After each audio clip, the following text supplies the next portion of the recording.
대한민국이 속한 2조 2차전 경기가 오늘 있었는데 대한민국과 요르단의 경기는 2대2 무승부로 끝이 났고요. 사실 결과는 무승부인데 후반 추가 시간의 득점이 아니었다면 패했을 경기예요. 후반 추가 시간까지는 우리가 1대2로 끌려갔기 때문에 정말 어려운 경기였고 마지막에 끝까지 우리 선수들이 골을 만들면서 무승부를 거둔 경기고 승점 1점을 정말 힘들게 따왔고 경기 결과보다 경기력적인 면에서 좀 아쉬웠다.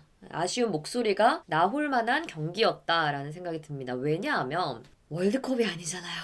월드컵이면 2차전 무승부 좋다. 승점 1점.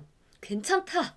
할 수 있지만 월드컵이 아니고 아시안컵이에요. 대한민국의 목표 처음부터 64년 만에 우승이라고 계속 얘기해왔고 기대와는 달랐죠.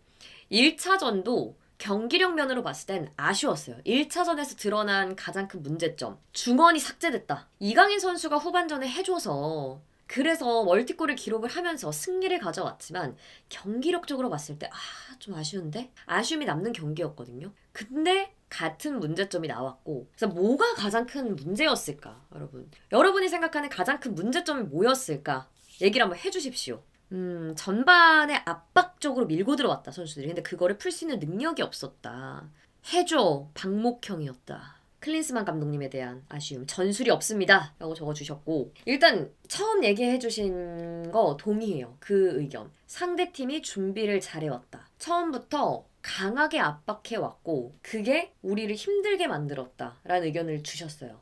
근데 오늘 경기를 잘 보면 요르단 선수들이 무리하다시피 너무 선수들한테 과격하게 들어왔거든요. 근데 그거는 아시안컵에서 어떤 팀을 만나도 대한민국을 상대할 땐 그런 식으로 할 거예요. 대한민국은 아시아에서 강팀이고 강팀을 상대할 때 어떻게 해야 될까? 이 선수들이 본인의 플레이를 못하게 압박하고 약간 더티 플레이일 수 있지만 오늘 사실 경기 초반에 진짜 위험한 장면 많이 나왔어요. 황인범 선수 그 무릎과 허벅지 쪽이랑 같이 부딪히는 장면 정말 깜짝 놀랐거든요.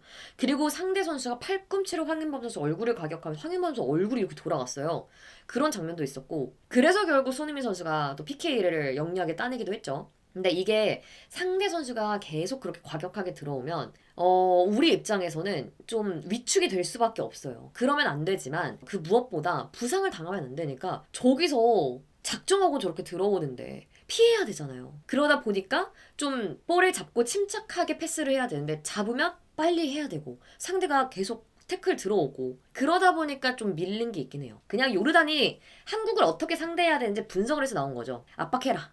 그리고 한국 선수들이 잘하는 플레이를 하지 못하게끔 심리적인 압박을 갖게끔 좀 무리하게 들어가. 근데 그거는 이제 우리가 좀 이렇게 풀어줘야 하는 거고 우리가 그걸 잘 극복을 해내야 하는 점이고 우리 입장을 생각했을 때 뭐가 문제였을까? 많은 분들이 클린스만 감독님의 전술을 얘기해줍니다.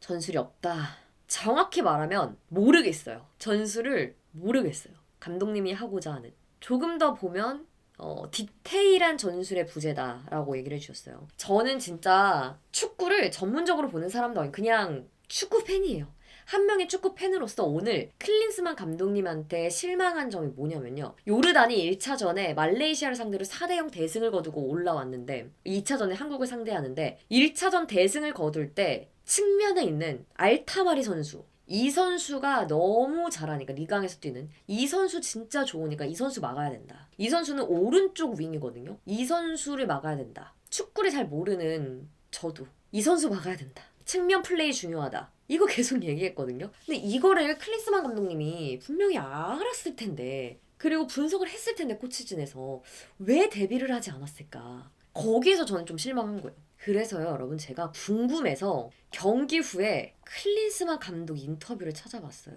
오늘 경기가 끝나고 선발에 대한 문제점이 많이 지적이 됐거든요. 1차전과 동일하게 나왔고 이거는 상대팀을 분석했으면 변화를 가져가는 게 맞았는데 왜 그대로 나왔을까? 이 질문에 대해서 클린스만 감독님은 플랜 A에는 문제가 없다. 선수 생활을 오래 했지만 개인의 컨디션과 리듬을 찾는 게 중요하다. 대회를 치르면 놀라운 화력을 보일 수도 있고 기복이 생길 수도 있다. 가장 중요한 건 후반에 선수들이 보여준 태도다. 최근 우리는 뒤지는 경기를 하지 않았다. 오늘은 1대0으로 앞서가다가 1대2로 뒤집혔다. 예상하지 않았던 상황에서 투쟁심을 보여주면서 포기하지 않고 2대1을 만든 건 칭찬하고 싶다. 긍정적이다. 1차전, 2차전 선발 라인업에 대한 문제점이 드러났잖아요. 근데 왠지 3차전도 그대로 나올 것 같아요. 지금 플랜 A에 문제가 없다라고 얘기를 했거든요. 딱 인터뷰에서. 나의 플랜 A, 내 선발 라인업에 문제가 없다라고 얘기를 했어요.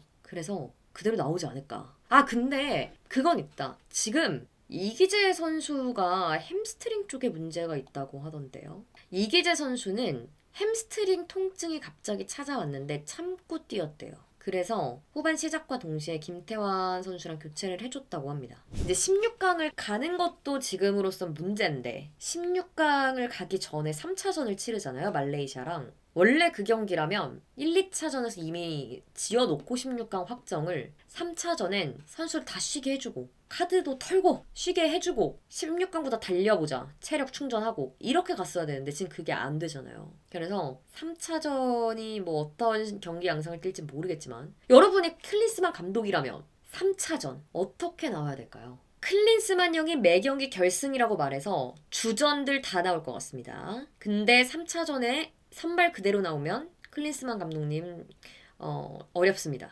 이라크 평가전처럼 이제 아예 전반은 로테 돌리고 후반에 투입 주전들 전반에 풀로 나와서 두세 골 득점 후 로테. 그쵸. 지금 좀 꼬였죠. 2차전 카드 세탁하고 3차전 쉬는 건데 그게 꼬였으니까 로테를 돌려야 된다. 근데 제 생각엔 로테 안 돌릴 것 같아요. 클린스만 감독님은. 이건 돌려야 한다잖아요. 안 돌릴 것 같아요. 전반전 풀로 나오고 빠르게 골을 넣고 빨리 승기를 잡은 다음에 후반에 로테. 저는 그렇게 생각하는데 왜냐면 매 경기 결승전처럼 임한다고 했고 클린스만은 우리의 이제 이 투표는 돌려야 한다 아니다였잖아요. 돌려야 하는 거 다 알죠? 다 아는데 클린스만 감독님은 안 돌릴 것 같아요. 요르단이 1위, 대한민국 2위, 승점은 같은 상황이에요. 자, 그리고 3위가 바레인, 4위가 말레이시아입니다. 하지만 요르단과 대한민국은 무승부를 거둬서 승자승 원칙에서도 같아요. 하지만 득실을 보면 요르단이 4, 대한민국이 2죠. 그래서 요르단이 1위에 위치해 있고요. 바레인과 말레이시아는 3, 4위에 처져 있습니다. 그리고 이제 최고 선수 평점 기준으로 봤을 때 황인범 선수가 아시안컵에서 좋은 활약을 보여주고 있고 이강인, 손흥민, 조현우 선수 순이다. 이거는 순전히 평점 기준. 근데 황인범 선수, 이강인 선수, 손흥민 선수 정말 좋은 활약 보이는 거 맞죠? 이번 대회에서. 그리고 득점 순위 이강인 선수 2골, 황인범 선수 1골. 도움 순위 황인범 선수 1골, 김민재 선수 1골. 이렇게 기록이 됐습니다. 자, 그래서 이렇게 한번 오늘 경기를 간단히는 아니죠. 정리를 한번 해봤고 얘기를 해봤습니다, 여러분.